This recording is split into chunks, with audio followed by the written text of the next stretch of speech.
К другим темам. 33 педагога дошкольного образования из Тампонского района получили дипломы государственного образца. При этом обучение они прошли никуда не выезжая. Это стало возможным благодаря федеральной программе модернизации региональных систем дошкольного образования. Нина Ханарова продолжит.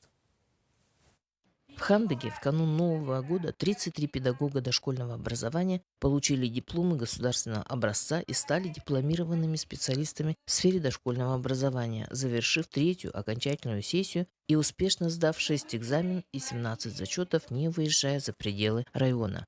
Принимали эти дисциплины преподаватель Северо-Восточного федерального университета, кандидат педагогических наук Татьяна Макарова и кандидат педагогических наук Ольга Михалева, заместитель директора Института развития образования и повышения квалификации.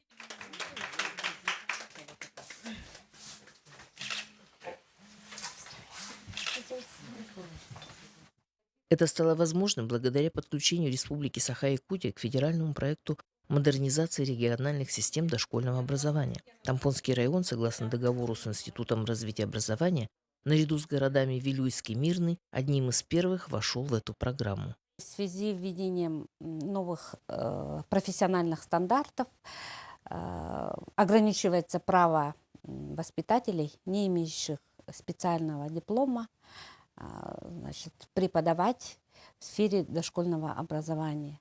Мы набрали группу из 49 педагогов. К нам подключились педагоги из Чурапчинского и Татинского района. В итоге мы со всеми задачами справились.